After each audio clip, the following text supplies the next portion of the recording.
Muy buenos días, tengan todos ustedes. Soy el doctor Eduardo Antonio Lara Pérez. A nombre de la Academia Mexicana de Pediatría y la Fraternidad Médica por la Salud, Médicos Unidos por México, les damos la más cordial bienvenida este martes 14 de septiembre del año 2021, Día de Pediatría al Día. El tema del día de hoy será factores hematológicos pronósticos para morbimortalidad en COVID-19 y será impartido por la doctora Liliana Marcos Cabrera.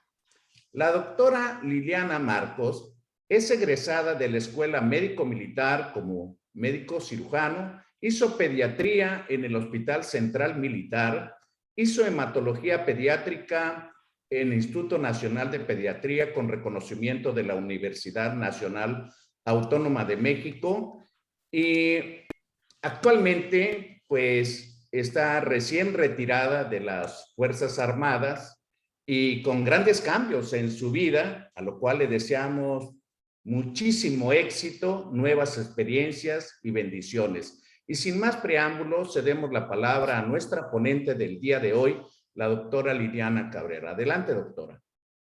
Muchas gracias, doctor. Antes que nada, me gustaría agradecer a todos su presencia, la invitación.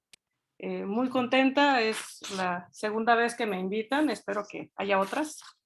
Mi especialidad es hematología en pediatría y actualmente hemos tenido pues algunas complicaciones con este padecimiento. La mayoría de los niños afortunadamente no tienen una enfermedad grave, pero aún así hemos tenido algunos casos en donde sí han habido complicaciones severas que ponen en riesgo la vida de nuestros niños.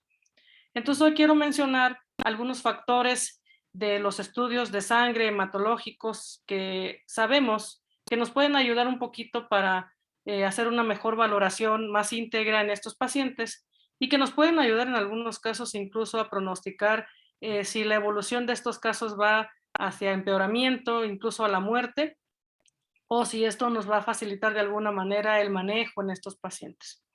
Entonces, desde finales del 2019, sabemos que se detectó esta nueva enfermedad que actualmente todos conocemos o reconocemos a nivel mundial como COVID-19.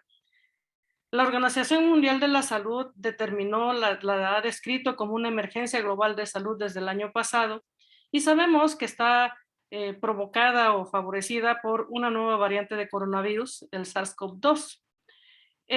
Todos hemos leído en algún momento que el brote se dio inicialmente en China, en la población de Wuhan, y esto ha provocado a nivel mundial muchos problemas de salud principalmente, pero no es en lo único en que nos ha afectado. Nos ha afectado también en aspectos sociales, en aspectos económicos. Tenemos año y medio, un poco más en algunos lugares totalmente aislados. No solamente se han detectado problemas en el aspecto de salud de que tengo fiebre o dolor de cabeza, sino también en el aspecto emocional de los pacientes, incluso niños han sufrido ya cada vez más problemas de salud mental que les ha afectado por tanto aislamiento. Y no se diga de los problemas económicos, el hecho de que se han cerrado tantos negocios, las pérdidas y demás ha sido a nivel mundial, no únicamente en nuestro país. Se sabe que esta enfermedad, esta infección tiene una tasa de mortalidad más baja en comparación con otros virus, incluso que han habido en otras pandemias o en otras épocas, pero se sabe también que tienen un mucho mayor riesgo de contagio. Entonces esto hace que esa mortalidad también se vaya elevando porque hay más personas contagiadas. La severidad de la enfermedad en sí es muy variable. Podemos tener desde pacientes que son totalmente asintomáticos, que ni siquiera se dan cuenta que están enfermos, hasta aquellos que fallecen rápidamente y con síntomas muy severos, y la mortalidad también asociada a este tipo de pacientes pues es muy alta. En algunos casos mejoran, pero muchos de ellos pueden llegar a tener como último fin la muerte. Básicamente el COVID-19 se considera una infección respiratoria aguda, pero pues sabemos que puede llegar a ser fatal, no es una gripa cualquiera, ¿no? puede afectar todos los grupos de edad, desde recién nacidos hasta ancianos, abuelitos, y se sabe que del último año para acá, del 2020 hacia acá, algunos de los factores que han servido en niños como efecto protector han sido precisamente que los hemos tenido aislados, no han ido a la escuela, pues la mayoría hemos procurado que no convivan con otros niños, que no vayan a fiestas, a parques, se cerraron todo esto. Sin embargo, pues se sabe también que ya recientemente esto se ha ido abriendo progresivamente y actualmente muchos están empezando ya a acudir a la escuela. Entonces, este factor protectivo que tenían, pues se va a ir perdiendo progresivamente conforme vayan exponiéndose cada vez más a este tipo de lugares en donde conviven con otros niños, sobre todo en espacios cerrados, porque sabemos que en nuestro país, pues esto no es algo que puedan remodelar rápidamente los lugares para que mejore la ventilación, mejore el espacio en sí donde van a estar. Se sabe que por competencia también algunos otros virus respiratorios han influido también como efecto protector en los niños y pues básicamente es el caso de la mayoría, afortunadamente, de los que nosotros podemos estar viendo. Por definición, sabemos que los casos sospechosos van a ser todas aquellas personas o pacientes que presenten alguno de estos síntomas, como la tos, fiebre, dolor de cabeza, más al menos uno de los siguientes síntomas, como disnea, dolor articular, mialgias, odinofagia, escurrimiento nasal, datos de conjuntivitis o dolor torácico. La mayoría de estos síntomas son muy de adultos, pero también en algunos casos, algunos niños, sobre todo los que son más grandes, adolescentes, pueden llegar a presentar alguno de estos síntomas. El cuadro clínico se presenta alrededor de las 2 semanas de la incubación, más o menos es lo que dura, entre un día y 14 días de incubación, y predominantemente vamos a ver en estos pacientes síntomas respiratorios. La mayoría va a tener algún tipo de escurrimiento nasal, que puede ser muy leve nada más, un poco de tos, la mayoría es tos seca. En adultos, la gran mayoría se presenta con fiebre muy alta, con tos y dificultad respiratoria, pero en niños sabemos que aunque los síntomas más frecuentes siguen siendo fiebre y tos seca, no llegan a los porcentajes que tienen en adultos, por ejemplo.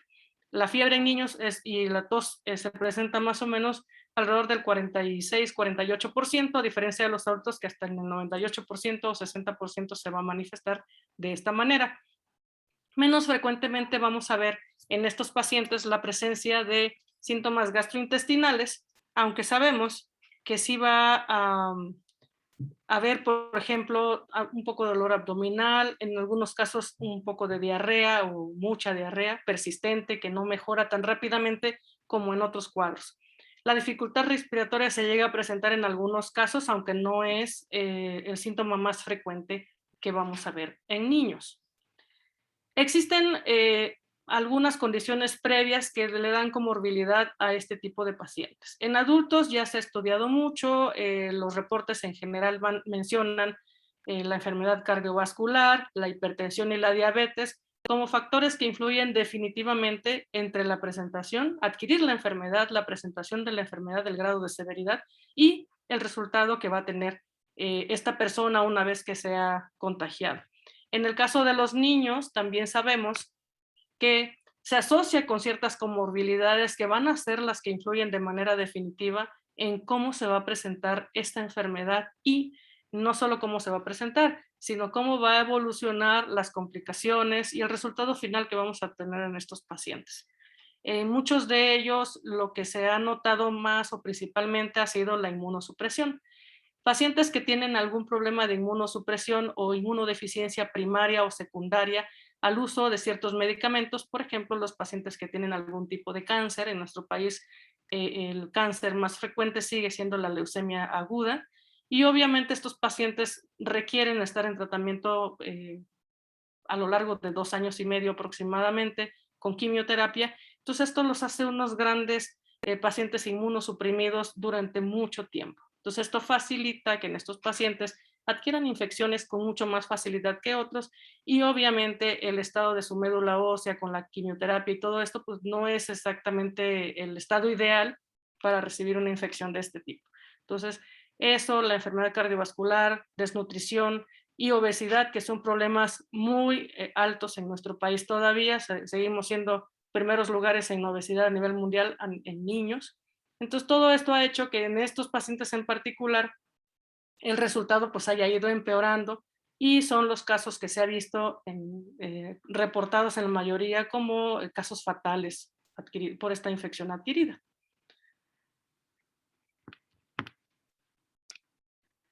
Los grupos del cuadro clínico en niños los podemos dividir en 5 grupos principalmente, desde los que son asintomáticos hasta los que tienen una enfermedad crítica grave.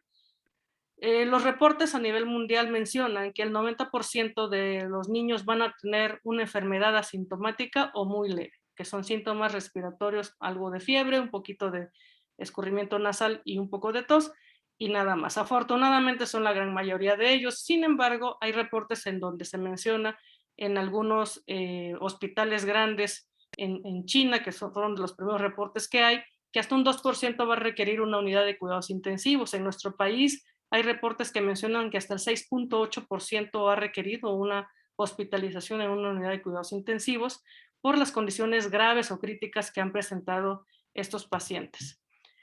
Existen algunos marcadores que se consideran de mal pronóstico. En adultos está muy estudiado, hay muchos reportes al respecto que nos han orientado al manejo en general en estos pacientes. Se sabe, por ejemplo, que tiene valor pronóstico malo el hecho de que tengan disminución en la cuenta de linfocitos. Una linfopenia por debajo de 800 tiene muy mal pronóstico en los pacientes adultos principalmente. Eso ya está muy estudiado, se sabe que una vez que la cuenta de linfocitos comienza a caer, el pronóstico del paciente también empieza a caer. La trombocitopenia menor de 200,000 después de la segunda semana de inicio de los síntomas también se ha visto que afecta totalmente la condición en estos pacientes. El dímero D elevado, los productos de degradación de la fibrina elevados y la famosa tormenta de citocinas. La tormenta de citocinas se presenta tanto en adultos como en niños, y eso nos da muchas complicaciones. Se ha descrito desde hace muchos años, desde los 90s, hay descripciones respecto a tormenta de citocinas que se han asociado a múltiples infecciones virales, desde influenza, otras infecciones por SARS, alteraciones o enfermedades inmunológicas de base, síndrome hemofagocítico, por ejemplo. Estas son condiciones en donde hay un descontrol total y activación perpetuada de linfocitos y macrófagos. No hay una forma de que el cuerpo lo controle, y esto favorece que existan secreciones en grandes cantidades de citocinas, favorece cambios inflamatorios sistémicos. Esto lleva al paciente a una falla orgánica múltiple y finalmente pues a la alta mortalidad que se presenta en este tipo de pacientes. En niños, sin embargo, los estudios han demostrado que van a presentar neutropenia, linfopenia, trombocitopenia, hay elevación del dímero D, en adultos arriba de 2000 generalmente es lo que vemos, en niños desde 1500 o más. Van a haber aumento en enzimas hepáticas, la deshidrogenasa láctica también va a estar elevado. Sin embargo, tenemos que tener en consideración que también en algunos casos vamos a detectar, por ejemplo, la ferritina muy elevada. Eso lo hemos visto por ejemplo, en pacientes con síndrome hemofagocítico, y tiene forma parte del diagnóstico en estos pacientes. En el caso en particular de los pacientes que tienen COVID y elevación de la ferritina, recuerden que la ferritina se considera un reactante de fase aguda, entonces en pacientes que tengan una enfermedad severa o grave, se va a elevar, no necesariamente implica que el pronóstico sea malo o se le tenga que dar o buscar acerca de un hemofagocítico. Ha causado mucha inquietud el hecho de que la ferritina se eleve. ¿Por qué? Porque se asocia a otro tipo de condiciones que por sí mismas pueden causar problemas para la vida. Entonces, se ha buscado mucho a este respecto. Sin embargo, se sabe que no hay que dar quelantes de hierro ni ninguna otra cosa porque no se relaciona, no es su misma base fisiológica lo que está produciendo la elevación de la ferritina en estos pacientes. De los estudios de laboratorio que normalmente pedimos en pacientes que están hospitalizados, va a haber una gran variabilidad de resultados. Sabemos que, por ejemplo, en recién nacidos y lactantes antes del año de vida, las alteraciones del laboratorio van a ser muy inespecíficas. La mayoría van a ser normales dentro de la primera o segunda semana de hospitalización o de inicio de síntomas, mejor dicho. Sin embargo, se sabe que una vez que pasa en la primera semana, entre el día 7 y el 14, de que ya se presenta la infección o los síntomas de la infección, empieza a haber alteraciones que pueden ser muy leves. Sin embargo, vamos a empezar a notar neutropenia, descenso en la cuenta de linfocitos. En algunos casos se menciona inicialmente una elevación de la cuenta de neutrófilos, como si hubiera alguna infección bacteriana asociada, por ejemplo, y elevación de la proteína C reactiva, que son también datos que hemos notado en otro tipo de infecciones. Entonces, esto es lo que hace muy complicado que podamos nosotros tener un marcador muy, muy específico en nuestros pacientes, ya que se ha visto que este tipo de alteraciones también se presentan en otras infecciones. En niños un poco más grandes vamos a notar que generalmente los estudios también son normales en la primera semana, sobre todo, del inicio de los síntomas. La mayoría va a estar con una proteína C reactiva dentro de la normalidad, ocasionalmente linfopenia y neutrofilia, a diferencia de los adultos, que esto es muy evidente, en niños no es tan evidente como en los adultos. Y ya cuando el paciente comienza a tener síntomas más graves, entonces sí se nota una elevación en la PCR y en la procalcitonina, y la linfopenia se hace mucho más evidente. Entonces, en niños, estos resultados nos van a sugerir nos están orientando a que existe un fenómeno inflamatorio subyacente en estos pacientes. Este fenómeno inflamatorio se ha visto que favorece o predispone a la presencia de eventos trombóticos.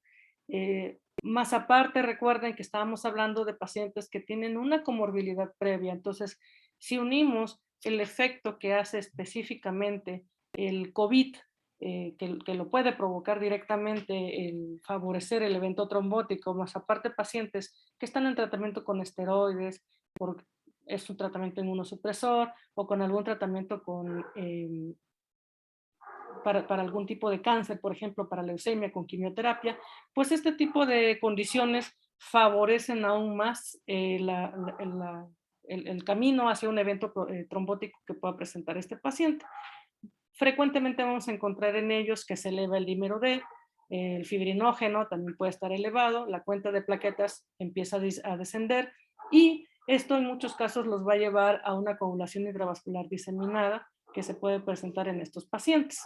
Y obviamente esto va a ser un desequilibrio total, tanto en la parte que favorece la coagulación como en la parte que favorece el sangrado. Se empiezan a consumir ciertas sustancias y eso va a favorecer que en algunos de ellos, después de los eventos trombóticos, comiencen con eventos de sangrado. La coagulopatía que se manifiesta en este tipo de pacientes se sabe que se favorece por un daño pulmonar agudo en donde hay una infiltración con neutrófilos y linfocitos y eso hace que se eleve el riesgo tromboinflamatorio.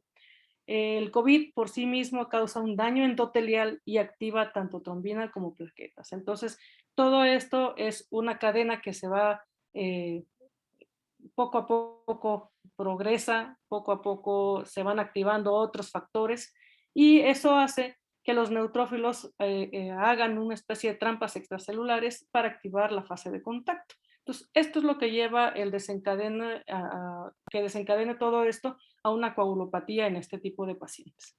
De los estudios del laboratorio en adultos, por ejemplo, se ha demostrado que la linfopenia y trombocitopenia se asocia con una alta mortalidad. La linfopenia es multifactorial. Se sabe que cuando baja de 800 es cuando el pronóstico se dispara sustancialmente en detrimento de la salud de la persona. La trombocitopenia, conforme aumenta el consumo y disminuye la producción por la falla que va presentando este paciente por el tipo de enfermedad que tiene, pues va a ir progresivamente disminuyendo la cuenta plaquetaria.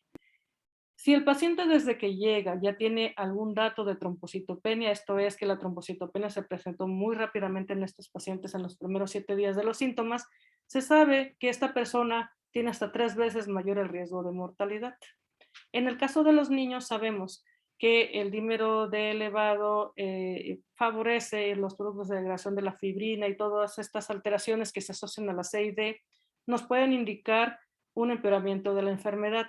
Sin embargo, como mencioné antes, tomar niveles de ferritina sí está recomendado, sin embargo, el resultado puede orientarnos o enfocarnos a otro tipo de alteraciones y descuidar un poco la parte de la enfermedad de base que tiene este paciente. Recuerden que cuando se alteran estos estudios de laboratorio, estos reactantes de fase aguda, estamos tratando de corregir no la ferritina, estamos tratando de corregir el factor que está desencadenando esta alteración en la ferritina, que es pues, la infección que nos está provocando el virus del COVID. Vamos a tener elevación de PCR, elevación de procalcitonina, entonces sí tienen, obviamente tenemos que hacer caso de estos resultados. Esto nos habla de que la condición del paciente ha empeorado, han habido otro tipo de alteraciones que se han ido asociando. Sin embargo, esto no nos está orientando a que tengamos que dar, por ejemplo, en el caso de la ferritina, que sabemos que en otro tipo de condiciones, por ejemplo, en enfermedades hemolíticas, que se transfunde mucho el paciente y eso es lo que hace que la ferritina eleve. En esos casos está muy recomendado dar tratamiento con quelante de hierro, sin embargo, en estos casos no, la situación en estos casos es diferente, el mecanismo por el cual se eleva, por lo tanto no hay una recomendación como tal de que le demos tratamiento en este tipo de situaciones. La mortalidad en el mundo se ha reportado de 1,18% en general en pacientes que adquieren COVID. Y este punto 18% se eleva hasta 21,9% cuando las personas están ya en hospitalización. Sabemos que una vez que una persona ha sido hospitalizada, no nada más hay que atender la enfermedad por la que llega. Sabemos que ciertas condiciones favorecen que estos pacientes se sobreinfecten o empiecen a haber otro tipo de fallas y esto es lo que hace que en pacientes hospitalizados obviamente el resultado no sea tan bueno. Y además sabemos que para que un paciente se hospitalice y pase a una unidad de cuidados intensivos es porque generalmente en el momento en que llega el daño que ha provocado la enfermedad pues ya es muy severo. En nuestro país, pues actualmente se ha presentado la tercera ola famosa que hemos oído todos en noticias, se han manifestado en múltiples anuncios, incluso en televisión, de que mejoremos la sana distancia, de que usemos la mascarilla, etcétera. Y esto lo sabemos porque pues, ha sido mundialmente esperada esta tercera ola. En todos los países han presentado este tipo de complicaciones. Y en nuestro sistema nacional de protección integral para niñas, niños y adolescentes, se hace una actualización en la plataforma y estaba verificando, por ejemplo, que hasta el corte que se hizo de abril del 2020 al 8 de agosto, había reportes que había aproximadamente 57,490 adolescentes y niños contagiados de COVID y las entidades más afectadas se considera que influye mucho el volumen de gente que vive en estas entidades, la Ciudad de México, el Estado de México, Guanajuato y Tabasco. Entonces, en este tipo de lugares se ha notado que es donde se han disparado un poco más las cantidades de contagios. Hasta el 8 de agosto pasado, hace un mes, se habían confirmado 60,928 niños, disculpen. La gran mayoría, si ustedes ven este cuadro, son entre los 12 y los 17 años de edad. ¿Por qué? Porque estos son, muchos de ellos son niños que ya están yendo a preparatoria, por ejemplo. Entonces, en algunos lugares las prepas ya empezaron a abrir desde agosto, empezaron cursos. Entonces, esto hizo que empezaran a incrementar también los contagios. Se espera que ahorita que ya están abriendo nuevamente primarias y otros niveles de educación, pues también esto haga que se incrementen en el grupo previo entre los 6 y 11 años de edad. Las defunciones hasta agosto iban en 613 en niños y llama la atención que igual los lugares en donde más muertes ha habido son el Estado de México, Baja California Sur, Puebla, Nuevo León y la Ciudad de México. Entre estas entidades representan casi la mitad de muertes que han habido en todo el país. Son los estados en donde más hemos visto pacientes que han fallecido. Y esto se asocia sobre todo, muchos de ellos en la Ciudad de México y el Estado de México, porque si recordamos, La gran mayoría de los pacientes que tienen algún tipo de inmunodeficiencia o algún tipo de enfermedad de cáncer, por ejemplo, acuden con frecuencia a atenderse, muchos hasta la Ciudad de México o en algunos en el Estado de México. En provincia, aunque sí hay muchos centros de atención, la cantidad de pacientes no se compara con la cantidad de pacientes que se ven en el área metropolitana, entonces eso también influye de alguna manera en que la mortalidad se distribuya de esta forma. El más reciente que se ha reportado fue este fin de semana. Si notamos, los meses anteriores el incremento era de 1,000, 2,000 por mes, entre un mes y otro. Pero actualmente sabemos por este reporte que la cifra de acumulados se disparó totalmente de 60,000 que habían a 72,000, son 12,000 enfermos más, únicamente de agosto a septiembre, con diferencia de un mes. Entonces, ¿esto qué hace? Mientras más pacientes tengamos contagiados, vamos a empezar a ver un poco más de pacientes hospitalizados. ¿Por qué? Porque se van a empezar a notar estas cifras de incremento. Si se fijan, las defunciones también se dispararon casi en 100 en un mes de diferencia. Esto nos habla de que este tipo de pacientes, uno, por el mismo incremento numérico del contagio, pues esto va a favorecer que también las muertes empiecen a incrementarse. Mientras más contagiados, pues más posibilidades de que fallezcan. Ahora, condiciones previas, comorbilidades y demás, el acceso a la atención médica, todo esto nos ha hecho que este tipo de pacientes tengan pues un pronóstico no tan bueno como el que quisiéramos. Aunque sabemos que los niños no se contagian tanto como los adultos o son la mayoría sintomáticos, pues podemos ver que progresivamente en nuestros pacientes se ha ido notando esta diferencia, este incremento, y esto pues es muy evidente, y ahora con la apertura de más espacios, escuelas y demás, seguramente este número se va a seguir disparando y eso va a hacer que en los centros de hospitalización empecemos a ver más casos todavía.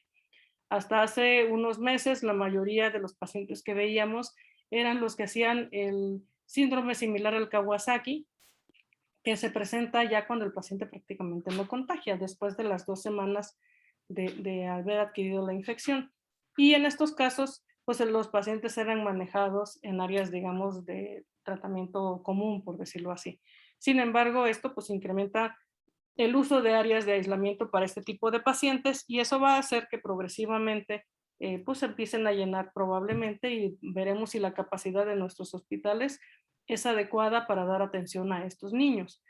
Todavía no tenemos un estudio de laboratorio que nos oriente y nos diga si el paciente cuando ingresa tiene tal alteración, ya sabemos que el pronóstico es muy malo y hay que hacer tales acciones.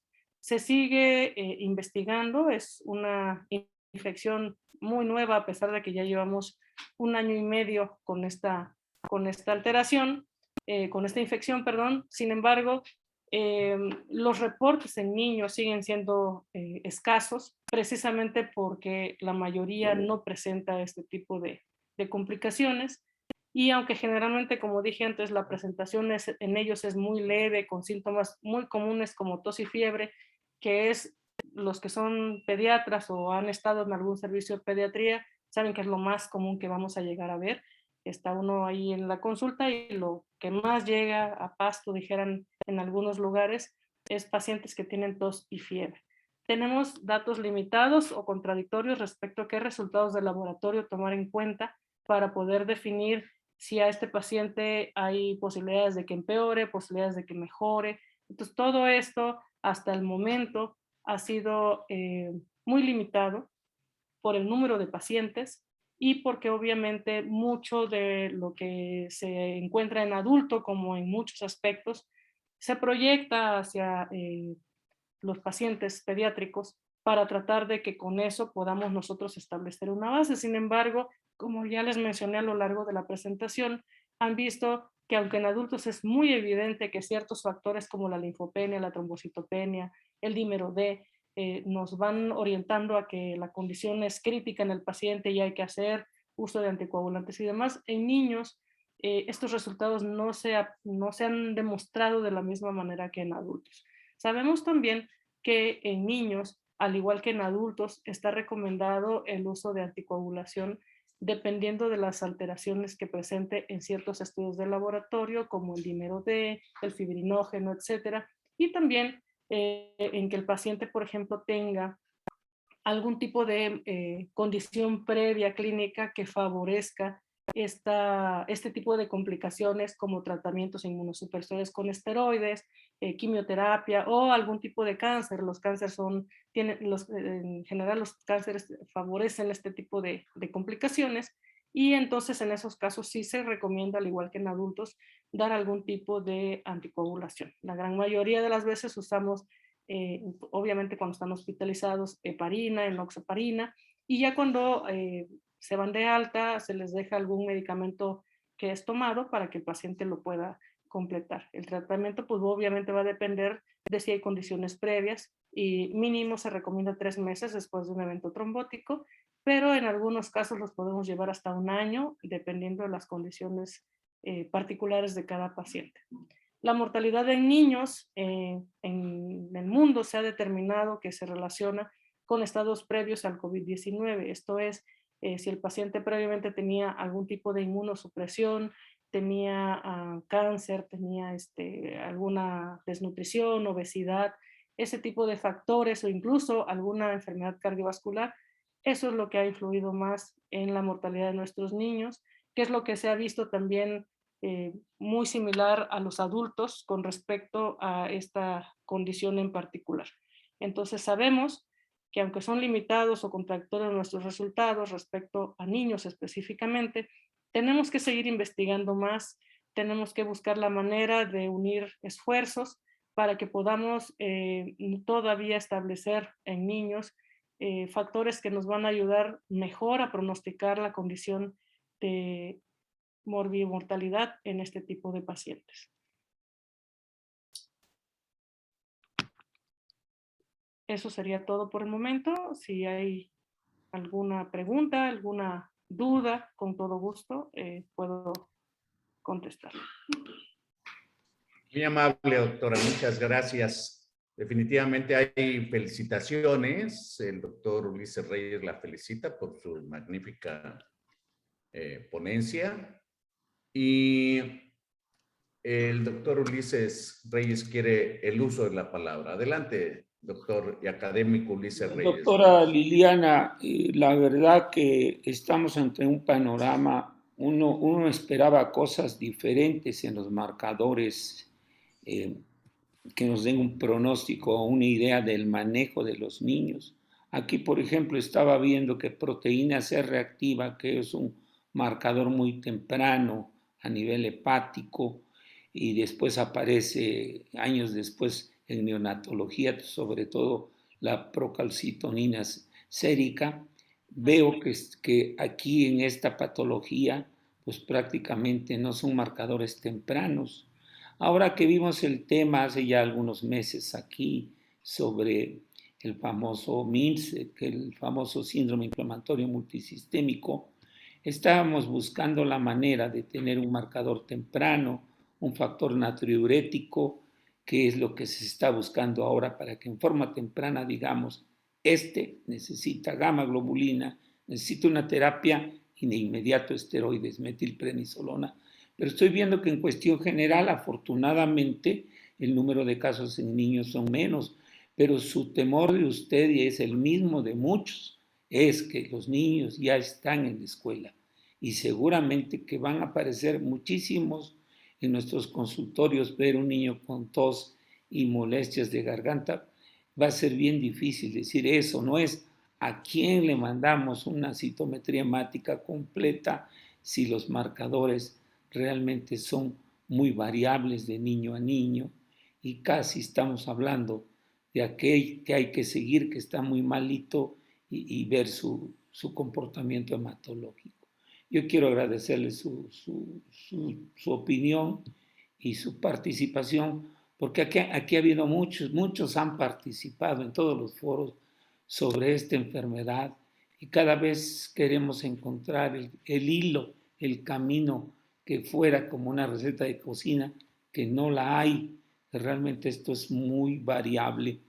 No sé, doctora Liliana, en su experiencia de ver tantos niños en el Hospital Central Militar con esta patología, esperábamos a lo mejor algún tip de usted. Yo, por ejemplo, en Kawasaki, yo sigo esperando hace muchos años los primeros casos de Kawasaki. Por dar un ejemplo, encontré que las plaquetas eran más grandes que la de los niños que no tenían Kawasaki. Y hasta el momento, pues no lo he visto publicado. Y la verdad que me debía haber ido a esa línea. Pero bueno, me gustaría su comentario sobre este famoso COVID y de qué manera a lo mejor tengamos ya un diagnóstico más temprano. Anoche estaba revisando las pruebas sanguíneas que en forma temprana ya tienen cierta sensibilidad y especificidad antes de esperar el día 3 o 4 para hacer la prueba nasofaringea. Por dar un ejemplo, trato de buscar por dónde podemos entrarle al niño en forma más temprana. Gracias. Sí, doctor Ulises, mire, se sabe que en general entre el día 7 y el 14 más o menos del inicio de síntomas ya es cuando vamos a tener elevación de los marcadores inflamatorios. Entonces realmente un niño que apenas tiene síntomas, que como dije en la plática, afortunadamente la gran mayoría o va a ser asintomático o va a tener síntomas muy leves, pues no tiene una recomendación como tal de inmediatamente tomar un estudio de laboratorio. Bueno, excepto obviamente la confirmación de que tenga en sí el COVID. Sin embargo, ya para tomar estudios de PCR, incluso una biometría hemática, procalcitonina, otras, se recomiendan más para pacientes que ya han demostrado ciertos síntomas de gravedad y que ameritan ser hospitalizados. En estos casos, sí, forzosamente se tienen que tomar y se sabe que en la segunda o tercera semana es cuando van a empezar a tener estas alteraciones. En la primera semana prácticamente todos los estudios van a resultar dentro de la normalidad, entonces ahí pues realmente no hay mucha utilidad en hacer este tipo de estudios. Ahora, un paciente que está hospitalizado, pues obviamente se le van a tomar estudios, digamos, muy básicos, que va a ser la biometría hemática, la PCR, procalcitonina, que en muchos lugares se usan indiscriminadamente en todo aquel que tiene fiebre, pero bueno, sabemos que tiene sus indicaciones precisas. Entonces, en este tipo de pacientes, ya cuando se hospitalizan y entre la segunda semana más o menos empiezan estos cambios, ahí es donde vamos a empezar a notar estas alteraciones.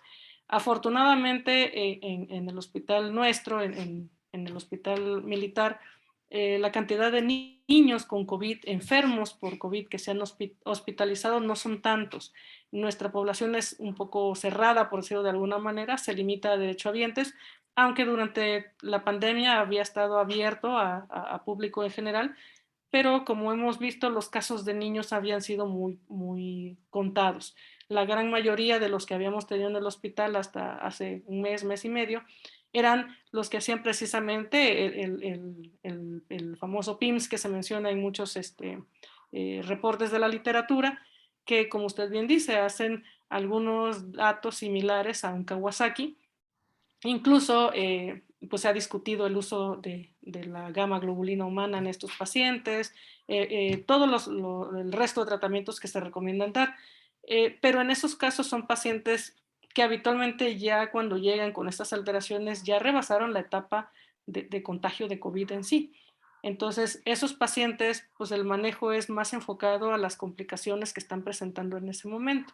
Sin embargo, ahorita que se están abriendo las escuelas nuevamente, que hay aunque no ha sido a la totalidad de los niños o han buscado la manera de hacerlo en forma escalonada, se ha visto ya un gran cambio entre agosto y septiembre en cuanto al número de contagios en niños. Entonces, es muy probable que sí, ya ahorita que empiezan más contactos y demás, sí, se note un incremento en este número de pacientes y por lo tanto pues desafortunadamente para ellos y de alguna manera nos va a favorecer a nosotros, vamos a poder hacer más estudios que nos orienten un poco más en este tipo de pacientes y ver si buscar una línea sería lo recomendable, una línea de investigación para ver si se puede determinar, como en el caso de los adultos, que ya está bien establecido el grado de severidad de la linfopenia, por ejemplo, o de la trombocitopenia, que nos pueda orientar a ver si esto es un marcador pronóstico específicamente para estos pacientes.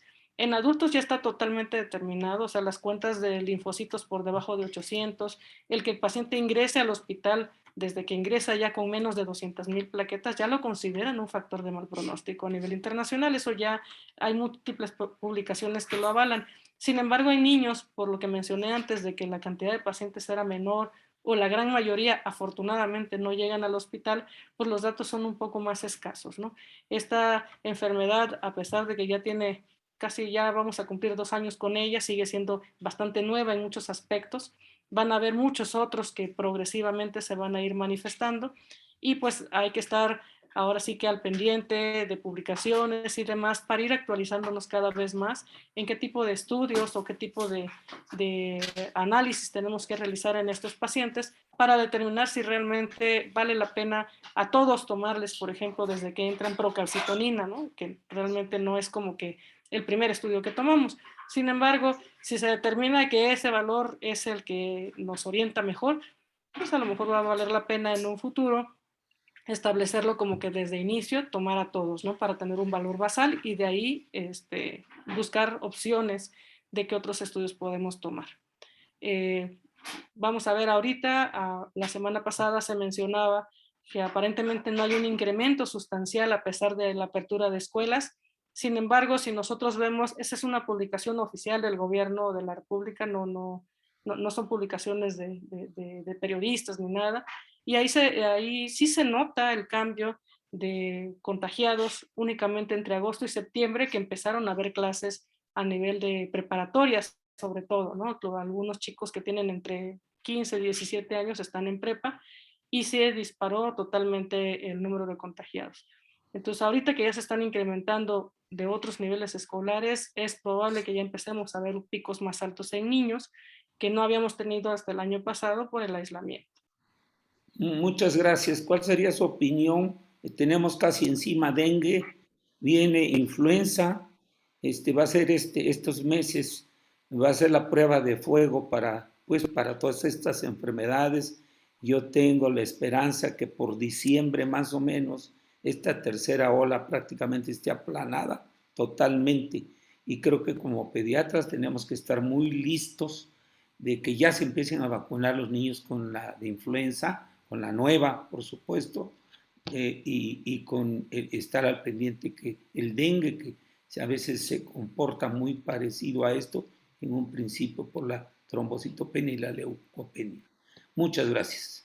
Muchas gracias, doctor Ulises. Muchas gracias, doctora. Pues hay felicitaciones del doctor Jiménez. Le manda un saludo y felicitaciones. Y para seguir un orden, porque hay varias preguntas, le vamos a dar la palabra al doctor Jorge Chuk. Adelante, doctor Chuk. Muy buenos días y felicidades, Liliana. Un gusto volver a saludarte, aunque sea por esta vía. Recordarás que estuvimos en contacto cuando el Congreso Virtual Internacional. La plática, bueno, aunque ya la había escuchado, siempre aporta datos nuevos y hace recordar algunas cosas.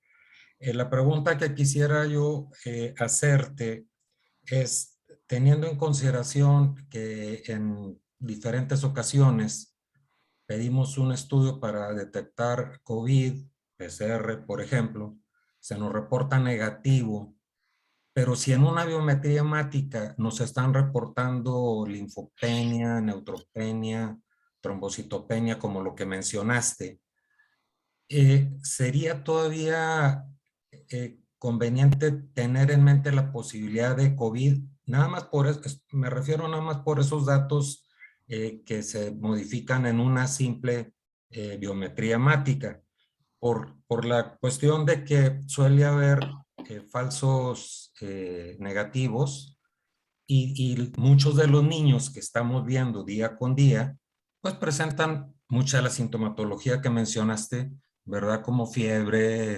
rinorrea, tos, seca o húmeda, como sea. Y eso en un momento determinado, aunque a mí me han tocado casos, aunque pregunto si ha habido contacto con COVID, me dicen que no, ¿verdad? Y cuando hago la prueba, pues resultó ser positiva, ¿verdad? Para el niño, y me dice la mamá, doctor, pero es que ni salimos, ni estamos en contacto con nadie. En fin, total, que hay veces que se pueden dar esas dos situaciones. La pregunta ya específica, esos cambios, entiendo, bueno, además que los cambios en la biometría hemática pues, pueden ser por diferentes factores también, o sea, no son exclusivos nada más de una sola cosa, pero podríamos con esos cambios que tú mencionaste en la simple biometría hemática tener todavía en consideración la posibilidad de pensar en que ese niño trae una infección por COVID. ¿Sería conveniente repetirle la prueba nuevamente? ¿Qué es lo que recomendarías? Bueno, para empezar, el estudio de determinar si tiene COVID o no el paciente no se determina por la biometría hemática. O sea, debemos de enfocarnos en que para un paciente que le vamos a hacer una prueba es porque tiene algún dato que lo hace un caso sospechoso, el contacto con alguna persona enferma o que no necesariamente el niño tuvo que haber salido. Sabemos que muchos niños están tomando clases en casa todavía, a pesar de que ha habido ahorita, por ejemplo, clases ya presenciales, algunos siguen en línea. Sin embargo, alguien de la familia pues siempre sale, que el que va a comprar las cosas al súper, que el que va a la farmacia, que entonces a fin de cuentas en adultos también personas asintomáticas, entonces también esa persona puede estar asintomática y haber contagiado al niño, sí. ¿En qué caso se recomienda tomar una biometría hemática? La biometría hemática se toma solamente si la evolución de un cuadro clínico, el que sea, no ha sido el esperado, por decirlo de alguna manera. O sea, un niño tiene gripa, tos, vómito, diarrea, la enfermedad que sea infecciosa, pero si en 48, 72 horas esto ya mejoró y ya está bien, habitualmente no pedimos una biometría hemática. Entonces, si yo le pido una biometría hemática a un paciente es porque la evolución de su condición clínica no fue la adecuada y estoy sospechando que tenga alguna cosa más.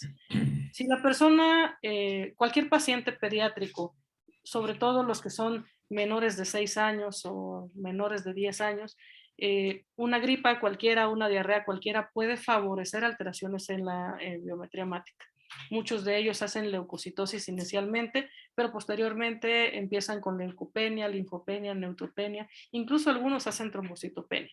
Como bien mencionó el doctor Ulises hace un momento, el dengue, por ejemplo, que es algo muy frecuente que vemos en nuestro país, también favorece alteraciones hematológicas como trombocitopenia y habla de cierta severidad también en ese tipo de infecciones. Por lo tanto, el encontrar una alteración hematológica en un paciente no nos hace forzosamente repetir la prueba de COVID. La prueba de COVID se repetiría por otras condiciones, porque yo sospecho que el cuadro clínico del paciente en general sí corresponde a COVID, aunque inicialmente mi prueba haya salido negativa. A lo mejor cambiar la prueba, buscar anticuerpos, no sé, hay opciones que se pueden emplear para determinar si la persona tiene o tuvo COVID recientemente.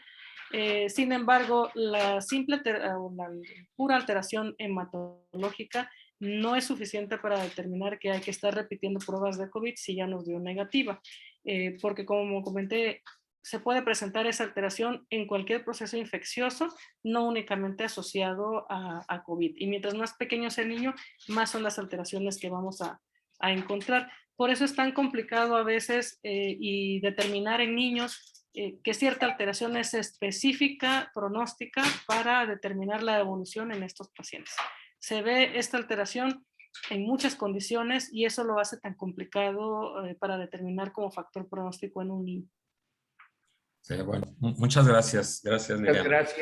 Muchas gracias, doctor Jorge Chuk. Muchas gracias, doctora Liliana Marcos.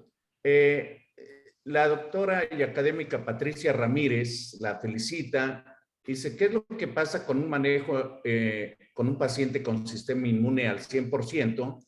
¿Y qué pasa con los niveles de sangre de la vitamina D3? Sí, se ha visto que en muchos pacientes el tener los niveles de vitamina D por debajo del nivel ha favorecido que adquieran la infección y que presenten complicaciones. Entonces, mantener la salud al 100% pues implica hacer desde una alimentación sana, alguna actividad física, y a raíz de lo del COVID, que se empezó a ver a nivel mundial reportes de estudios de vitamina D, pues ya muchos empezaron a recomendar la ingesta de esta sustancia. Hay presentaciones en tabletas, y se ha visto que en adultos, sobre todo, es donde más se tiene este tipo de información, que este tipo de pacientes con ciertas deficiencias, la infección les da un grado más severo incluso, y favorece complicaciones en este tipo de pacientes. Entonces sí es pues recomendable favorecer la mejora en este tipo de aspectos. Y obviamente pues si estamos en aislamiento y casi no salimos y tampoco nos da mucho el sol, también pues eso nos influye de alguna manera. Sí, dígame, doctor Ulises. Muchas gracias, doctora. Voy a darle orden a las preguntas porque hay muchas inquietudes. El doctor y académico Enrique Mendoza menciona que en pacientes escolares con fiebre y prueba positiva, aparentemente asintomáticos, ¿cuándo sospechar alguna comorbilidad o solo cuando tiene mala evolución? Sí, en pacientes que son sanos previamente, que la comorbilidad ya la conocemos en la mayoría de los pacientes, para saber que tenga alguna complicación por COVID. La mayoría de los pacientes que presentan complicaciones, la comorbilidad ya es conocida, o sea, son pacientes que ya están en tratamiento con cáncer, son pacientes que ya tienen alguna inmunodeficiencia que ha favorecido otras infecciones desde antes. Entonces, en esos casos, y obviamente la desnutrición y la obesidad son en general muy evidentes. Entonces, no es que en el momento en que detectemos que tiene COVID, le vamos a detectar la comorbilidad, sino eso ya desde antes el paciente ya presenta esa alteración. ¿Y cómo vamos a saber que le va a ir mal si ya tiene la prueba positiva? La única manera es, como en todas las enfermedades, de acuerdo a los síntomas que vaya manifestando el paciente. Obviamente, si un niño solamente tiene un poquito de escurrimiento nasal, un poco de tos y fiebre, y no pasa de ahí, es algo muy leve, digamos, pues se va a mantener ahí en aislamiento en casa. Sin embargo, ¿qué hace que una mamá lleve al niño a la consulta de urgencias y se determine la hospitalización por la condición clínica del paciente? No solamente los síntomas, también a la exploración física, si tiene algún dato de desaturación, de dificultad respiratoria, o si notamos que la fiebre no se controla rápidamente, pues a lo mejor determinamos que hay que hospitalizar a ese paciente, y ahí es cuando empezamos a hacer algún tipo de estudios y determinamos que la evolución pues no ha sido la esperada. Entonces, para decir que nada más tiene fiebre y prueba positiva y si aparentemente era sano, pues lo más seguro, como se mencionó en la plática, tiene muchas posibilidades de que solamente se mantenga así. Sin embargo, la mala evolución se va a ir dando pues conforme pasen los días y dependiendo de los síntomas que se vayan agregando en este tipo de pacientes. Muchas gracias. Complemento esto porque la doctora, creo que es básico estar pendientes en los menores con los factores de mal pronóstico que siempre buscamos en toda consulta, entre ellos desnutrición, obesidad, antecedentes de prematurez, peso bajo, antecedente de muerte en otro menor de 5 años en la familia, más de 4 cuadros respiratorios, el estado socioeconómico, dificultad a los accesos de servicios de salud por algunos, ya que no es la regla en estos pacientes y tienden a complicarse. Y complementa diciendo, aunque no se hayan, no sé si hay algún estudio donde se hayan incluido estas variables, no solo las comorbilidades en la gravedad y pronóstico de los infantes más afectados por COVID. ¿Usted tiene alguna información, doctora? Ahí efectivamente coincido con la doctora. La comorbilidad, como dije antes, en muchos casos ya es más que evidente. Tenemos pacientes, por ejemplo, en mi caso, que soy hematóloga, o los oncólogos ya tienen pacientes con cáncer. Entonces hacemos muchas recomendaciones al respecto a los familiares. Desde antes ya se cuidaban mucho, la mayoría salía a la calle ya con cubrebocas. ¿Por qué? Porque sabemos que son personas que son más susceptibles de adquirir infecciones que una persona que teóricamente es sana. Igual, pacientes que nos llame la atención infecciones de repetición, sobre todo si han estado hospitalizados en otras ocasiones por infecciones repetidas, pues eso ya es un foco rojo para que sepamos que ese paciente tiene algo de base seguramente, aunque no tengamos los estudios. Ahora, a nivel, perdón, a nivel internacional, se han estado haciendo estudios para determinar si existen otras alteraciones, otras condiciones que influyan en la gravedad y el pronóstico de estos pacientes que se afectan más. Hasta ahorita lo único que se ha determinado es que las comorbilidades son las que juegan un papel muy, muy importante en el resultado final de estos pacientes. Y esas comorbilidades son la inmunosupresión por una condición de inmunodeficiencia previa, por ejemplo, o por algún tratamiento que esté recibiendo el paciente, la desnutrición, una enfermedad cardiovascular, en eso se comporta como en el adulto, que también las cardiovasculares han sido comorbilidades fuertes, la presencia de algún tipo de alteración en la nutrición, tanto desnutrición como obesidad. Son las que ya están determinadas hasta el momento. Seguramente conforme pues haya más casos, más estudios, se podrán determinar si hay otras alteraciones que puedan favorecer o acompañar a estos pacientes y que faciliten este tipo de complicaciones o de mala evolución. Muchas gracias. Para dar orden, voy a comentar que la doctora Josefina Artaza le manda saludos desde Argentina. Muchas gracias por su exposición. Sigue el doctor Ulises Reyes, que quiere el uso de la palabra, y después el doctor y académico Enrique Mendoza. Adelante, Ulises. Está tu micrófono apagado. Me hace un acierto formidable el comentario de la doctora Patricia Ramírez Sandoval. El próximo año este grupo va a estar trabajando un súper programa en donde se va a seguir insistiendo, como en su momento se metió la vitamina A, por ejemplo, y cómo bajó la mortalidad en los pacientes con sarampión. Éramos estudiantes pasantes cuando hubo este brote en los 90 en todo el mundo, más en México, Estados Unidos. Pero se va a seguir picando piedra justamente con nuestro gran amigo y líder Arturo Perea sobre la necesidad que vitamina D forzosamente tiene que entrar ya en un esquema preventivo en el sector salud. Recordemos el caso, por ejemplo, también de ácido fólico que se llevó algunas décadas para que también se entendiera, el gobierno entendiera cómo podía prevenir los defectos de tubo neural, que son tremendamente graves cuando alguien los tiene, le cambia la vida. Entonces, hay muchas noticias, igual se va a estar trabajando hierro, que también esto se vino abajo, pero terriblemente, pues por múltiples causas, ¿no? Y donde viene toda la lista aquí que la doctora Fabiola Aguilar justamente comentó. Muchas gracias. Muchas gracias, académico doctor Ulises Reyes.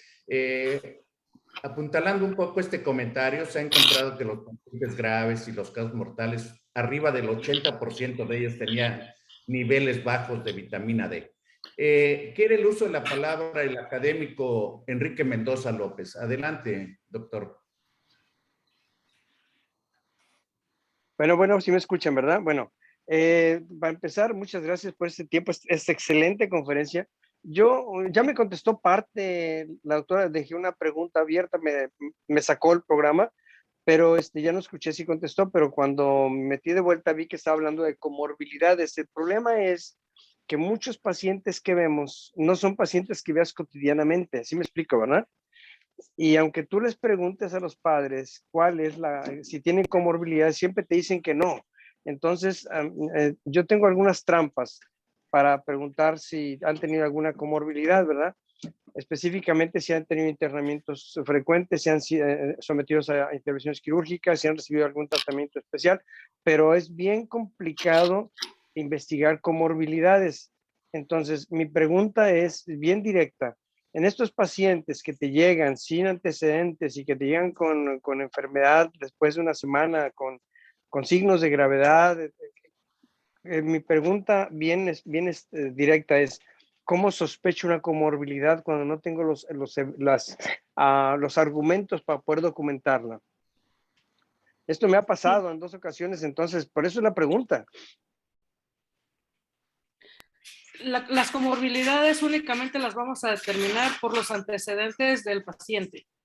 Es bien difícil, efectivamente estoy de acuerdo con usted, porque nos pasa que a veces el que acude a la consulta tampoco es el cuidador principal, porque a lo mejor la mamá o el papá están hospitalizados por la misma infección. Entonces, sí hay muchas complicaciones al respecto.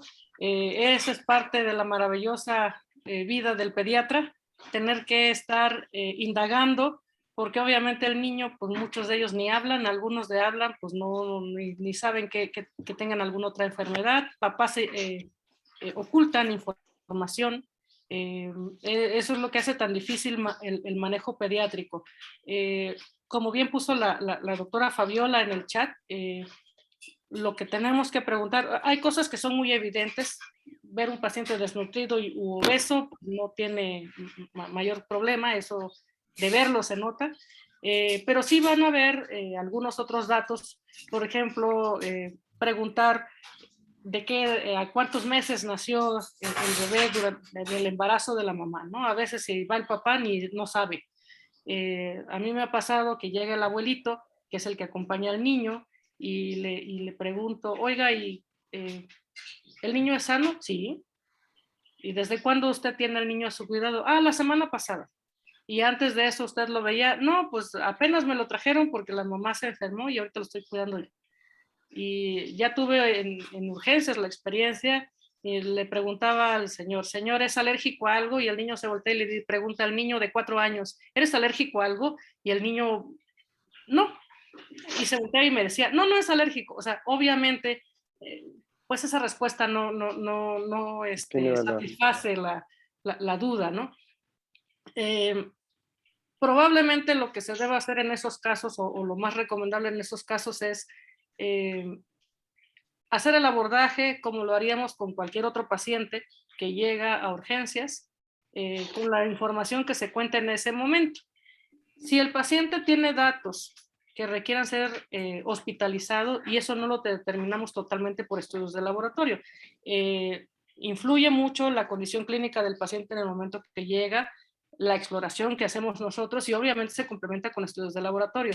Si con esa valoración completa decidimos que el paciente se debe hospitalizar, pues se hospitaliza, y aunque sabemos que a lo mejor va a haber algunos detalles, como por ejemplo, no sabemos si ha estado hospitalizado antes porque no hay quien nos dé esa información, o no sabemos si ha tenido otras infecciones graves, aunque no haya estado en una unidad de cuidados intensivos, progresivamente podemos ir haciendo estudios al paciente para determinar cómo va evolucionando en esta situación en particular. Es difícil si la persona adulta que la acompaña no da la información correcta, no hay manera de que usted determine si tiene alguna otra comorbilidad que se deba de estudiar. ¿Por qué? Porque únicamente por el cuadro actual no hay una indicación como para decir, le voy a hacer estudios porque a lo mejor tiene una enfermedad, una inmunodeficiencia. Entonces, han llegado pacientes que nos los mandan, por ejemplo, por sospecha de que tengan alguna leucemia, por ejemplo. Entonces llegan con alteraciones en la médula ósea y resulta que pues no tenían leucemia, o sea, lo que tienen es otra complicación que condicionó pancitopenia, y esto favoreció de alguna manera que tenga otra infección. Entonces, en muchos casos, esa comunicación que se da con el familiar adulto responsable no necesariamente nos da la información que necesitamos, y entonces lo que se tiene que hacer es tratar en el momento la condición que se está presentando únicamente. No le podría recomendar algo más porque no hay manera de que lo obtenga por un estudio de laboratorio. Perfecto. Gracias, muy amable. Muchas gracias. Yo quiero completar que no se tiene que tener un orden cronológico. En realidad, la mayoría de las veces que vemos un paciente en urgencias o que lo vemos grave, a veces atendemos la urgencia y después vamos investigando la serie de comorbilidades que pueden tener relación con el padecimiento actual o su evolución. A veces son datos clínicos, la mayoría de ellos, con un buen interrogatorio, una buena historia clínica y pues soportados, ayudados con estudios de laboratorio ya específicos pensando en esas comorbilidades. Vamos a darle el uso de la palabra a la doctora Patricia Ramírez, académica, que le está solicitando.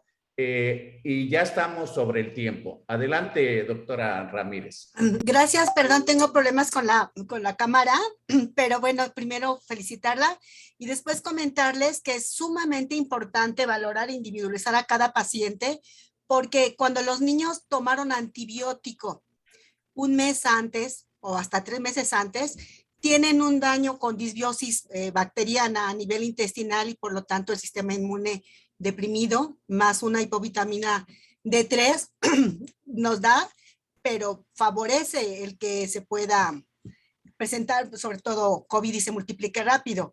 Otro factor importante es, obviamente, hay que ver la edad del niño, pero cuando el niño tiene una dieta no apropiada, sino rica en carbohidratos y no toma nada de fibra, la microbiota se daña mucho y el sistema inmune se deprime en forma automática.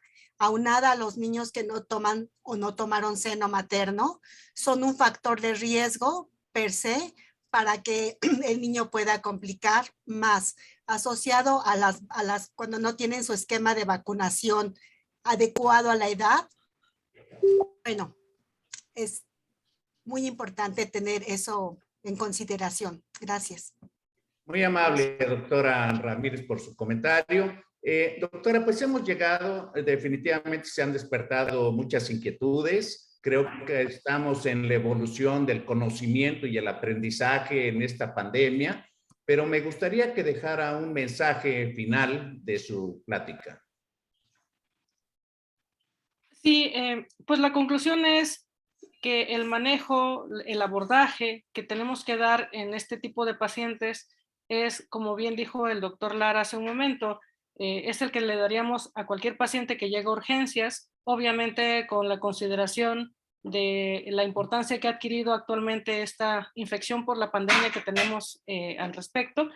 Sin embargo, todos los pacientes, cuando decidimos pasar la observación por lo menos para valorar su estado y determinar si es un candidato a ser hospitalizado. Obviamente si el paciente llega con franca dificultad respiratoria, pues no hay duda, ¿no? Se pasa y sabemos que se tiene que hospitalizar. La duda es cuando tienen algunos datos que no son tan francos y nos queremos apoyar con algún estudio de laboratorio. Entonces, en esos casos es importante tener en consideración que si apenas tiene una semana del inicio de los síntomas, es posible que sus estudios de laboratorio salgan completamente normales todavía o con unas alteraciones tan leves que no van a ser tan importantes tal vez en ese momento como para tomar una decisión de hacer algún tratamiento más o hacer algún otro abordaje. La mayoría de los pacientes durante la segunda semana es cuando ya empiezan a tener alteraciones en sus marcadores y esto es lo que hace tan complicado el manejo. Ahorita con la apertura de escuelas esperamos que haya un incremento mayor todavía en estos pacientes, entonces es probable que esto más la condición de que se acerca la temporada de fríos y todo esto pues complique un poco más la situación y pues sí hay que estar muy al pendiente de los pacientes pediátricos que desafortunadamente muchos han perdido a sus padres por la pandemia o a familiares muy cercanos y que ahora ellos también están en mayor riesgo de ser contagiados y por lo tanto de tener alguna complicación. Gracias. Muchas gracias, doctora Liliana Marco Cabrera. Hemos tenido una conferencia maravillosa, ha despertado muchas inquietudes. Hablar en una pandemia sobre el COVID y la experiencia con niños, que ha habido pocos casos porque nos han rebasado los destrozos que ha ocasionado esta pandemia, con la alta mortalidad en adultos y sus afectaciones, que no dudaría que haya muchos casos por ahí asintomáticos que aún necesitamos entender, que puede haber manifestaciones purpúricas o vasculitis o otro tipo de manifestaciones en niños secundarias al COVID y que simplemente como no son mortales o hospitalizables, pues no las tomamos en cuenta. Seguramente que va a haber más datos, seguimos aprendiendo de la experiencia y es una excelente invitación para que hagamos investigación de primer contacto, investigación extrahospitalaria que si nos damos cuenta y hacemos reflexión, el apostarle a la medicina hospitalaria desde hace décadas ha causado, entre otras cosas, un gran desconocimiento de la promoción de la salud, un gran desconocimiento de la prevención de enfermedades y un gran desconocimiento de la atención oportuna, diagnóstico oportuno y canalización de pacientes para a áreas hospitalarias para mejorar su pronóstico. Yo les agradezco a todos ustedes su presencia, su tiempo. Este video va a estar visible en el canal de YouTube en unos minutos más y les invitamos a las siguientes actividades de la Fraternidad Médica por la Salud, Médicos Unidos por México. Muchas gracias y buen día. Gracias.